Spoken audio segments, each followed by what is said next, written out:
Hello friends, welcome to my YouTube channel that is Juju. आज मैं जिस topic के ऊपर वीडियो बनाने जा रहा हूँ वो है कैस्ट्रेशन। तो जैसा कि आपको पता है कि कैस्ट्रेशन जो है वो न्यूटरिंग की एक प्रोसेस है और ये कैट, डॉग और एनी अदर जो भी पेट अगर आपने अडॉप्ट किए हैं तो उसके लिए यूज होती है। इसमें मैं आपको कैस्ट्रेशन की पूरी इन्फॉर्मेशन इस वीडियो के माध्यम से दूंगा और साथ में अपना एक्सपीरियंस, क्योंकि मैं फ्रेंड्स आपको बता दूं कि हमने जो है एक कैट को अडॉप्ट किया हुआ, मेल कैट को। तो हमने कैस्ट्रेशन को अडॉप्ट किया और क्या नीड हुई और हॉस्पिटल में कैसा एक्सपीरियंस रहा,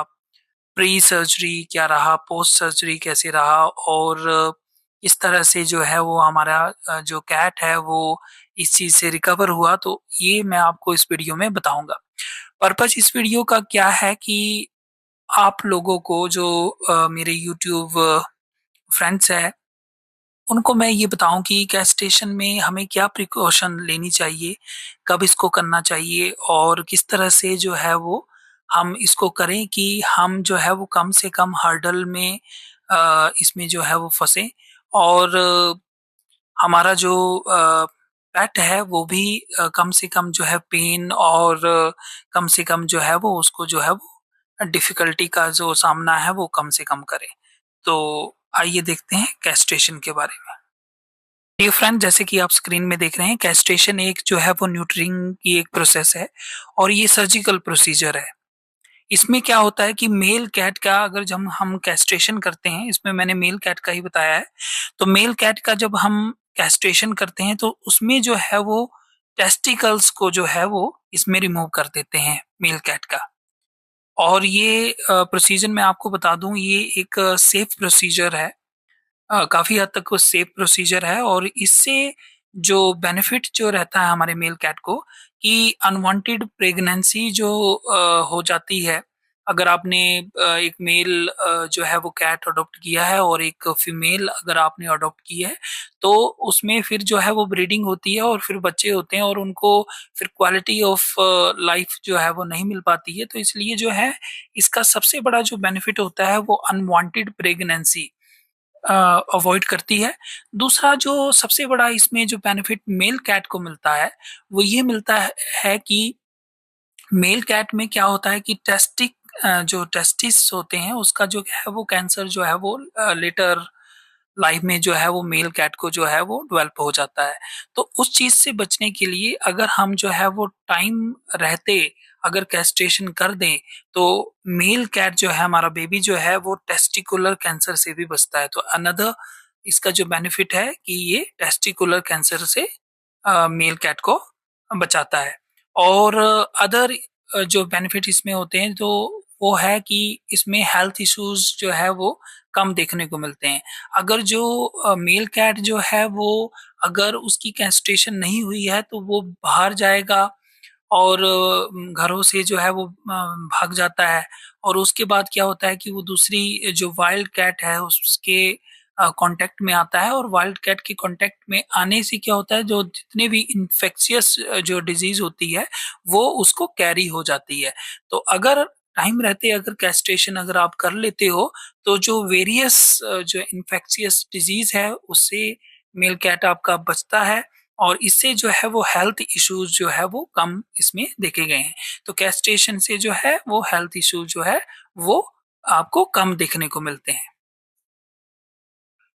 डियर फ्रेंड्स, अब मैं आपको बताऊंगा कि कैस्ट्रेशन को जो है वो हॉस्पिटल में हमारे वेटनेरियन के द्वारा जो है वो किस तरह से किया जाता है।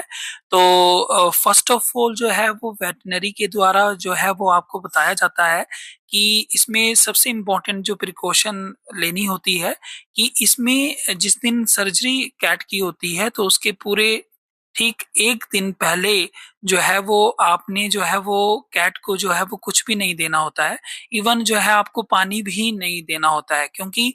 अगर आप पानी भी देते हो या फूड उसको देते हो तो अगर अगले दिन जो है वो सर्जरी है तो एनेस्थीसिया देने पर क्या हो सकता है कि उसको जो है वॉमिट हो सकता है। और वॉमिटिंग जो है अगर होती है तो वॉमिटिंग जो है वो एयर पैसेज में जा सकती है और एयर पैसेज चौक कर सकती है, क्योंकि फूड पार्टिकल उसमें स्टमक से निकल कर जो है वो आपके रेस्पिरेटरी ट्रैक में जाएंगे और आपकी कैट की जो एयर वे है उसको ब्लॉक कर सकते हैं और उससे जो है वो डेथ होने के चांसेस जो है वो बढ़ जाते हैं। तो मेन सबसे बड़ा प्रिकॉशन ये होता है कि सर्जरी के ठीक 24 घंटे पहले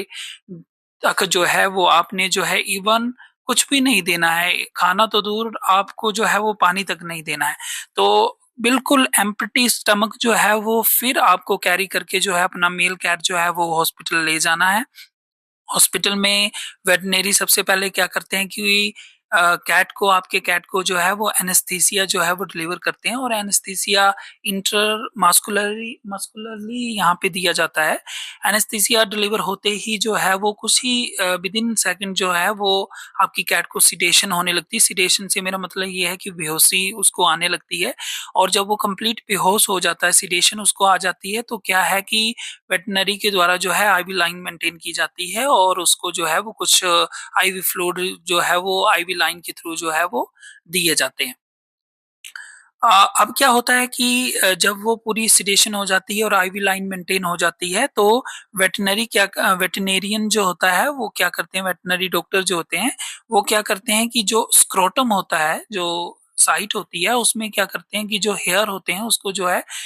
बाय मीन्स ऑफ रेजर या हेयर रिमूवर से जो है वो उसको निकालते हैं और बिल्कुल साफ करते हैं स्क्रोटम को। और उसके बाद क्या होता है कि स्क्रोटम में जो है एक स्मॉल इंसिजन जो है वो वहां पे करते हैं, कट लगाते हैं और उससे क्या होता है कि टेस्टिकल्स को जो है वहां से रिमूव कर लिया जाता है। और उसके बाद क्या होता है कि स्पर्मेटिड जो कॉर्ड है उसको जो है वो टाई कर दिया जाता है ताकि ब्लीडिंग यहाँ पे ना हो पाए। वाली साइट होती है उसमें जो है वो सुचरिंग करते हैं और सुचरिंग करने के बाद जो है सुचरिंग या सर्जिकल ग्लू वहां पे लगाया जाता है ताकि जो है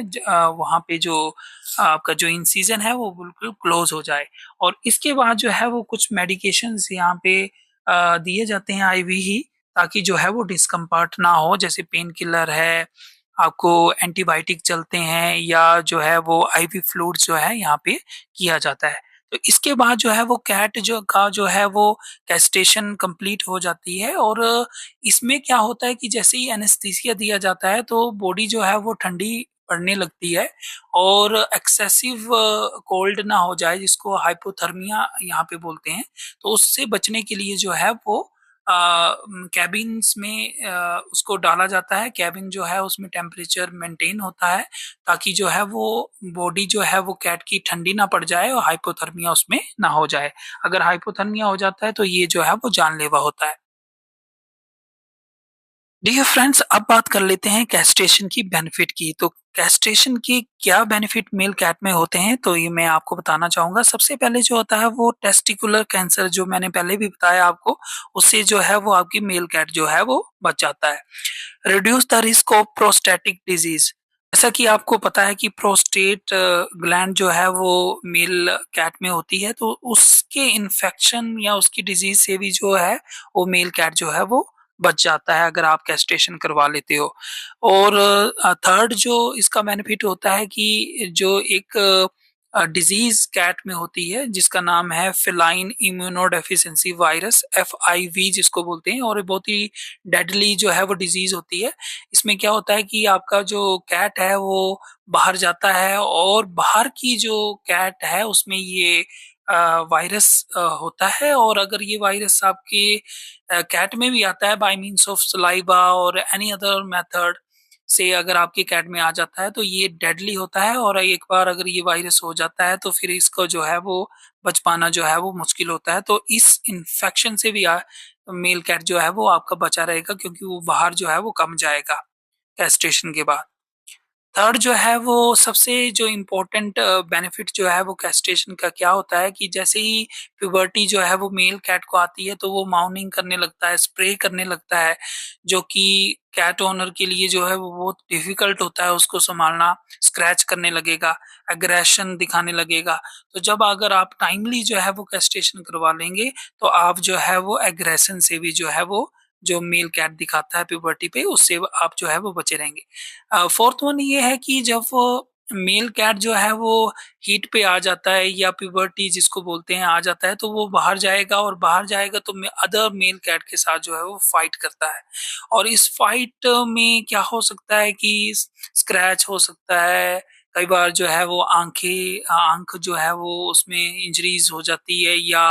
एब्डोमेन की इंजरी हो जाती है, और इंजरी इतनी अ वाइटल हो जाती है कि कई बार जो है वो डेडली साबित होती है, कई बार वो घर भी वापस नहीं आ पाते हैं, क्योंकि जो दूसरा मेल कैट होता है वो जो अदर मेल कैट को जो है वो अ, इसमें जो फाइटिंग होती है उसमें जो है वो किल भी कर देता है। तो ये फिर डिफ़िकल्टी रहती है, तो अगर आप कैस्ट्रेशन टाइमली करवा लेते हो तो फाइटिंग से भी आप अपने मेल कैट को बचा सकते हैं। फिफ्थ जो इसका जो बेनिफिट रहता है, क्योंकि जब मेल कैट जो है वो प्यूबर्टी पे आ जाता है तो वो क्या करता है कि वो अपनी टेरिटरी मार्क करने लगता है और अपने घरों से बाहर जाने लगता है और स्प्रे करने लगता है, यूरिन को स्प्रे करता है और अपनी टेरिटरी मार्क करता है। तो घरों से बाहर जाता है, फिर लंबे टाइम से रहता है, फिर उसमें जो है वो अ, एम्प्टी स्टमक रहेगा और उससे जो है वो फिर आपकी मेल कैट जो है वो प्रॉब्लम में रहता है। और अगर आप इसको कैस्ट्रेशन में जाते हो तो इसमें जो है वो होम से जो रोमिंग अवे होती है वो भी इसमें टेंडेंसी जो है वो कम देखी गई है। अदर रीज़न जो है कि जब घर घर से जो है वो बाहर रहेगा तो इसमें क्या होता है कि चांसेस ये रहेगा कि कार के नीचे या किसी चीज़ से इंजरी होने की या डेथ होने की चांसेस रहते हैं। तो अगर कैस्ट्रेशन हो जाती है तो इसके जो स्वभाव होता है वो घर से जाने का कम रहता है, और उससे क्या होता है कि चांसेस ऑफ एक्सीडेंट्स जो है वो कम हो जाते हैं। अ, इसमें एक और बेनिफिट देखा जाता है कि जब प्यूबर्टी जब मेल कैट को आ जाती है तो इसमें क्या होता है, ये स्प्रे करता है। स्प्रे करता है मतलब इसकी यूरिन में जो है एक स्पेशल एक स्मेल होती है और वो स्प्रे जगह-जगह करता है ताकि फीमेल कैट उसको स्मेल करे और फिर जो है वो मेटिंग हो पाए। तो अगर आप कैस्ट्रेशन करवा लेते हो तो इससे क्या हो जाता है कि ऐसे वाले मेल कैट में जो होता है उसकी यूरिन में जो स्मेल होती है वो बहुत कम हो जाती है। अब वो उसकी स्मेल जो है वो अदर फीमेल को या यूँ कह सकते हैं कि अदर मेल कैट को जो है वो अट्रैक्ट नहीं कर पाती है। मेल मेल कैट को क्यों अट्रैक्ट करेंगे? क्योंकि जब मेल कैट उसको स्मेल करेगा तो उसको ये लगेगा पता कि इस पर्टिकुलर एरिया में एक दूसरी कैट भी है, तो फिर वो फाइटिंग वाली बात हो जाएगी और फीमेल जो है वो मेटिंग के लिए आएगी। तो जब यूरिन में स्मेल ही नहीं रहेगी तो फिर जो है वो मेटिंग या फाइटिंग जो अदर कैट के साथ होती है मेल कैट के साथ उससे बिल्कुल जो है वो छुटकारा जो है वो मिल जाता है। लास्ट जो मैं आपको बेनिफिट बताना चाहूँगा वो है कि एस्थमेटिक जो अस्थमा होता है, फेलाइन अस्थमा जो है वो भी एक दूसरी कैट से दूसरी कैट को ट्रांसफ़र हो जाता है, तो इससे भी आप बचते हो। और एक जिंजीवाइटिस है जो गम में जो गम्स होते हैं उससे ब्लीडिंग होती है जिसको जिंजीवाइटिस बोलते हैं। तो इस चीज़ से भी जो है वो अ, हम बचाते हैं अगर हम अपने मेल कैट को कैस्ट्रेट जो है वो टाइमली कर लेते हैं। डियर फ्रेंड्स, 2 चीज़ें मैं और आपको एक्सप्लेन कर दूँ बिफ़ोर कि मैं अपना एक्सपीरियंस आप लोगों के साथ शेयर करूँ, क्योंकि मेरा एक्सपीरियंस जो है वो अदर कैट ओनर्स के लिए या अदर जो डॉग है या पेट ओनर जो है उनके लिए बहुत ही बेनिफिट और फ्रूटफुल रहेगा। अ, उस एक्सपीरियंस को बताने से पहले मैं आपको 2 चीज़ें बता दूँ कि वैसे तो ये अलग-अलग मेल कैट में वेरी करता है कि कब जैसे कैस्ट्रेशन करवा लेनी चाहिए। वैसे जो जनरल इसमें रहता है वो 3 टू 6 मंथ की एज में जो है वो कैस्ट्रेशन करवा लेनी चाहिए। लेकिन अलग-अलग मेल कैट में अलग-अलग क्राइटेरिया रहता है और ये चीज़ आपको जो है वो बिना वेट की सलाह के नहीं करनी है, क्योंकि हर कैट अलग है और हर कैट के लिए जो है वो उसमें जो है उसको देख के जो है उसमें सिचुएशन के हिसाब से जो है उसकी एज को डिसाइड किया जाता है कि कब जैसे कैस्ट्रेशन करनी है। और दूसरा क्या है कि क्या एक्सपेक्ट किया जाता है सर्जरी के बाद कि अ, कैट जो होती है वो सर्जरी के बाद जो है वो, क्योंकि उसको एनेस्थीसिया दिया होता है और एनेस्थीसिया के इम्पैक्ट के कारण जो है वो अ, आफ्टर सर्जरी जो है वो काफ़ी समय तक जो है वो ड्राउज़ी रहती है, यानी कि वो नींद में रहेगी, उठेगा भी तो फिर वो क्या करेगा कि गिरने पड़ने लगेगा, सही से नहीं चलेगा, तो ड्राउज़ी उसमें रहते हैं, जब घर वापस आने के बाद भी उसमें ड्राउज़ीनेस रहेगी। और कैट जो है वो आपने ये ध्यान रखना है कि कैट जो है वो आफ्टर सर्जरी जो है वो घर पे ही रहे, और एक्टिविटी जो है वो कम करवानी है, ताकि जो है वो वुंड जो है वो जख्म जो है वो उसमें कोई किसी तरह का जो है वो प्रॉब्लम जो है वो क्रिएट ना हो, क्योंकि ज़्यादा एक्टिविटी करने से वो हील नहीं हो पाएगा। तो आपने ये ध्यान रखना है कि उसको जो है वो ज़्यादा एक्टिविटी नहीं करवानी है। और तीसरा जो है कि जो वेटनरी डॉक्टर ने जो है आपको मेडिकेशन प्रिस्क्राइब की है, या इंजेक्शन अगर उसमें डिलीवर होने हैं, तो वो टाइम टू टाइम, अगर इंजेक्शन है तो वो इंजेक्शन उसको लगवाने हैं, या अगर ओरल मेडिकेशन दी है तो ओरल मेडिकेशन चलेगी। और आपने जो है इसमें ये ध्यान रखना है कि कैट जो है वो शांत रहे। और दूसरा जो है, जब तक उसके बिल्कुल वो पूरी तरह से अपने पैरों में चलना नहीं लग जाए और उसकी ड्राउजीनेस खत्म ना हो, तब तक जो है वो उसको आपने खाना नहीं देना है। तो ये जर्नल एक मैंने आपको बता दिया। डियर फ्रेंड्स, अब मैं अपना एक्सपीरियंस आपको शेयर करूँगा, और अपना मेरा एक्सपीरियंस जो मेरे कैट के साथ हुआ था। मैंने आपको वीडियो के स्टार्टिंग में आपको बता दिया था कि हमारे पास एक मेल कैट है। हमने मेल कैट को अडॉप्ट करके रखा हुआ है, और उसका नाम जो है वो जूजू रखा है, और चैनल का नाम भी जूजू से ही रखा है। तो डियर फ्रेंड्स, मैं अपना एक्सपीरियंस आपको बताने जा रहा हूँ, और ये बहुत ही कॉस्टली है। मेरा मोटिव ये रहेगा कि जो अदर कैट ओनर है, अगर स्पेशली अगर मेल कैट ओनर है, तो उनको डिफ़िकल्टी ना हो। क्योंकि मैंने जो अपने मेल कैट की जो कैस्ट्रेशन करवाई थी, वो बहुत लेट उसमें हम हो गए थे, और हमें बहुत ही डिफ़िकल्टी का इसमें सामना करना पड़ा। और जिस पर्पज़ के लिए कैस्ट्रेशन करवाई थी, वो जो है वो उसका बेनिफिट हमें नहीं मिला। और क्यों नहीं मिला वो मैं आपको बताता हूँ। तो जैसा कि स्क्रीन पे आप देख रहे हैं, ये हमारा कैट है, और जिसका नाम जूजू है। और ये हमने अडॉप्ट किया था, और उसके बाद क्या हुआ कि एक्चुअली हमें पता नहीं था कि ऐसी कैस्ट्रेशन, इस तरह की सर्जरी जो है वो मेल कैट के लिए होती है। और हमने जो है वो माइंड में बिल्कुल नहीं था कि इस तरह की कोई सर्जरी या न्यूट्रिंग इसको करवानी है। लेकिन जब हमारा कैट जो है वो 1 डेढ़ साल का हुआ, तो इसमें डिफ़िकल्टी जो है वो होने लगी। क्या डिफ़िकल्टी इसमें हुई हमें? तो इसमें क्या हुआ कि जब हमारा जो कैट था वो प्यूबर्टी पे आया, जब वो हीट में आया, तो हमें हमारा जो कैट है उसने जो है वो क्या किया कि वो अ, बाहर जाने के लिए एग्रेसिव रहा। बाहर जाने के लिए बार-बार घर से बाहर जाने लगा। और सबसे पहली बार जो है वो मेरा जो कैट था वो अ, 6 दिन के लिए बाहर गया।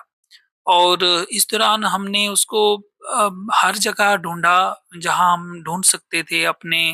घर के जो सराउंडिंग एरिया है, या हमारे जो नेबरहुड है, उसमें हमने उसको जो है वो बहुत ढूँढने की कोशिश की, लेकिन वो नहीं मिला। और इससे जो फैमिली मेंबर है और हम जो थे वो काफ़ी स्ट्रेस हुए कि क्योंकि अब पेट जो है वो पाला होता है, तो उसमें जो है वो लगाव होता ही है। तो लेकिन नहीं मिला। और आफ्टर 7th डे जो है हमारा कैट जो है वो घर आया, लेकिन इस वक़्त जो है वो काफ़ी वीक था। और फिर हमने उसको केयर किया, पानी वग़ैरह दिया, और जो फूड दिया, और उसके बाद वो घर से बाहर नहीं गया। लेकिन ये जो उसकी टेंडेंसी थी बार-बार घर से बाहर जाने की, ये बढ़ती चली गई। और हद तो तब हुई कि जो हमारा मेल कैट था वो पहले 6-7 दिन के लिए जाता था, वो अब जो है वो 3 महीने के लिए जो है वो घर से बाहर जो है वो रन अवे कर गया था। और हमने तो बिल्कुल उम्मीद छोड़ दी थी कि हमारा मेल कैट जो है वो घर वापस आएगा। हमने ये सोचा था कि मेबी कुछ एक्सीडेंट या कुछ ऐसी अप्रिय घटना जो है उसके साथ हो चुकी है, और हमें नहीं लगता था कि वो जो है अपने घर आएगा, और हम यही सोचते थे कि उसके साथ कुछ हो गया है। लकीली हमारा जूजू जो है वो 3 महीने के बाद जो है वो घर आता है। और इस वक़्त जो है वो 3 महीने के बाद आने के बाद जो है वो साइज़ में थोड़ा बड़ा हो गया था। और अ, थोड़ी-सी उसमें जो है वो कॉम्प्लिकेशन आ गई थी। कॉम्प्लिकेशन क्या आ गई थी कि वो स्क्रैच करने लगा था, और बाइट करने लगा था और उसके पास जाने से जो है वो इवन मुझे जो है वो डर लगने लगा था। लेकिन वो घर में रहता था और घर में जो है खाना खाने के बाद जो है वो जैसे ही हम खाना देते थे तो वो घर से बाहर जो है वो चला जाता था। तो डिफ़िकल्टी ये थी कि ना हम उसको अपने साथ जो है उसको रख पा रहे थे, ना ही हम उसको छोड़ पा रहे थे क्योंकि उसके साथ इमोशन हमारे अटैच थे। तो फिर एक वेटरनरी के पास गए और हमने वेटरनरी डॉक्टर से जो है वो सलाह ली, तो उन्होंने कहा कि ये जो है वो प्यूबर्टी के कारण होता है और अब आपका हीट में आ गया, तो इसके लिए जो बेस्ट है कि आप जो है इसको न्यूटर करवा लें। तो न्यूटन हमने करवाया और ये at the age of near about 2 year 2 साल कंप्लीट होते-होते करवाया और हमने कैस्ट्रेशन जो है करवाई। तो जैसे कि आप स्क्रीन में देख रहे हैं कि कैस्ट्रेशन के बाद जो है वो इसको आईवी जो है वो लाइन मेंटेन की गई है और इसका आप टेस्टिस के पास जो है वो वुंड भी देख रहे हैं और आफ्टर सर्जरी जो है वो आप देख रहे हैं कि कॉलर के साथ भी इसका पिक आप जो है वो देख रहे हैं। तो अब मैं आपको इसकी कैस्ट्रेशन की पूरा बताने जा रहा हूँ कि हमने क्या-क्या किया था और क्या-क्या प्रिकॉशन हमने ली थी। फर्स्ट ऑफ ऑल हमने जो है वो इसके ऑपरेशन से पहले जो है वो 24 घंटे तक इसको कुछ नहीं दिया था क्योंकि ऐसी डायरेक्शन थी कि इसको कुछ नहीं देना था और हम इवन हमने पानी तक नहीं दिया था इसको। और उसके बाद जो है हमने इसको केज में ले गए और गाड़ी में जो है वो वेटरनरी हॉस्पिटल वहाँ पे गए। वहाँ पे जो है वो जितने भी प्रोसीजर हुआ और उसकी सर्जरी हुई, सर्जरी के बाद जो है वो इसको जो है वो सिडेशन थी और जब घर लाए तो अभी उसको जो है वो होश नहीं आई थी। सर्जरी तक जो हमारा एक्सपीरियंस है वो कोई डिफ़िकल्टी नहीं हुई, थोड़ी पकड़ने वगैरह में डिफ़िकल्टी हुई, लेकिन स्टाफ बड़ा कोऑपरेटिव था और स्टाफ के कारण जो है वो बढ़िया से जो है वो इसका जो है वो सर्जरी होगी। लेकिन मेन जो डिफ़िकल्टी अराइज़ हुई वो मेन डिफ़िकल्टी हमारी जो है वो सर्जरी के बाद अराइज़ हुई क्योंकि ये बहुत बड़ा हो चुका था और बड़े होने के कारण जो था, इसको सर्जरी के बाद जब होश आने लगी तो इसको जो है वो ये बार-बार उठ जाने लगा और बाहर जाने की कोशिश करने लगा और अपने जो जहाँ पे वुंड था उसको जो है वो लीक करने लगा। तो उसको जो है वो सबसे इम्पोर्टेंट बात थी कि हमें फिर जो है वो कॉलर लेना पड़ा और कॉलर को उसको लगाना पड़ा। यह फ्रेंड्स सबसे डिफ़िकल्ट पार्ट हमारे इस पूरी इंसिडेंट में जो था वो पोस्ट केयर थी। पोस्ट केयर जो है वो क्योंकि 2 साल की कैट थी, कैट हो गया था और उसके साथ जो है वो बड़ा डिफ़िकल्ट हमें हुआ क्योंकि ये लीक करता था और उसके कारण हम जो है वो 1 हफ्ता तक जो है वो सो नहीं पाए। दिन में भी जो है कोई न कोई आदमी इसके साथ रहता था और रात को भी एक आदमी को जो है वो जगना पड़ता था ताकि ये जो है वो अपने ज़ख्म को जो है वो वहाँ पे लीक ना करे और ताकि प्रॉपर जो है वो हील वहाँ पे हो सके। तो उसके बाद जो है हमने देख रहे होंगे कि मेडिसिन जो है हमें कुछ मेडिकेशन जो है वो वेटरनरी डॉक्टर ने जो है प्रिस्क्राइब की गई थी, जो कि आप स्क्रीन में देख रहे हैं। एक जो है वो इसमें एक जो है वो एंटीबायोटिक है और दूसरी जो है वो पेन किलर है। तो इसकी जो है वो डोज़ जो वेटरनरी डॉक्टर ने बताई थी तो उसको जो है वो सिंगल टाइम जो है वो दिन में देना पड़ता था और उससे क्या हुआ इसका जो वुंड था वो काफ़ी हद तक हील होने लगा और अ और सेकेंडली जो है वो एक और चीज़ दी थी, वो था पोविडोन का ऑइंटमेंट और पोविडोन का टिंचर। तो बीच-बीच में 3 से 4 बार जो है वो पोविडेन को जो है वो बाय मीन्स ऑफ कॉटन और स्प्रे के थ्रू जो है वो लगाना पड़ता था, ताकि जो है ज़ख्म जल्दी से हील हो सके और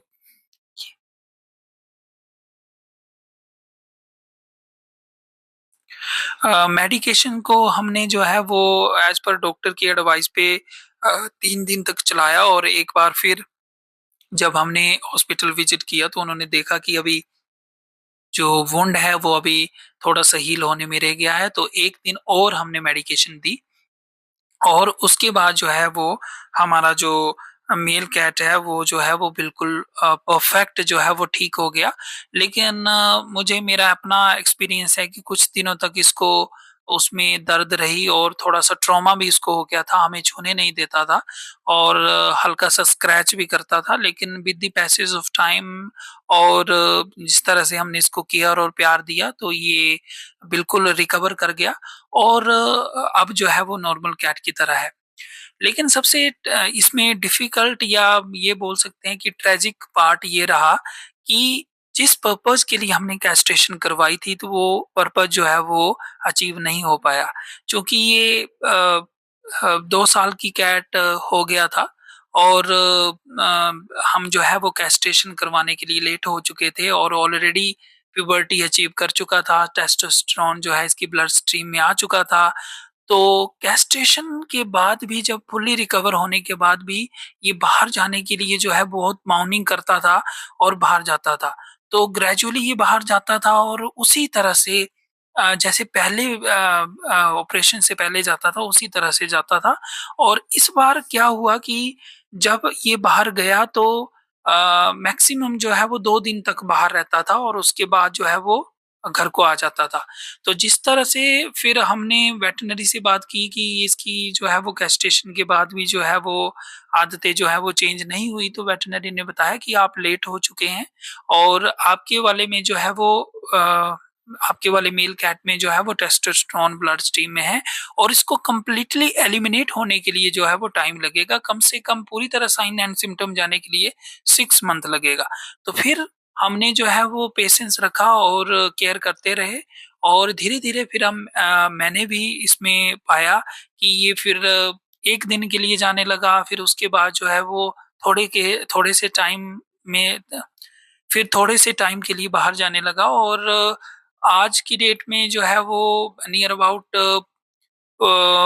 4 मंथ जो है वो कंप्लीट कर चुका है और आज हमारा जो मेल कैट है वो हमारे साथ रहता है, थोड़ा-सा बाहर जाता है, अपनी टेरिटरी में रहता है सराउंडिंग में और बड़ा कम चांस होता है कि ये थोड़ा-सा घर से दूर होता है और लेकिन हम पॉजिटिव है और मुझे लगता है कि 6 मंथ के बाद जो है वो कंप्लीटली इसमें जो है इसके साइन सिम्पटम जो है वो चले जाएँगे। एक और मैं आपको अपने एक्सपीरियंस से बात बताना चाहूँगा कि कैस्ट्रेशन के बाद मैंने अपने मेल कैट में ये चीज़ देखी कि थोड़ा-सा कैस्ट्रेशन के बाद जो है वो मेरे मेल कैट में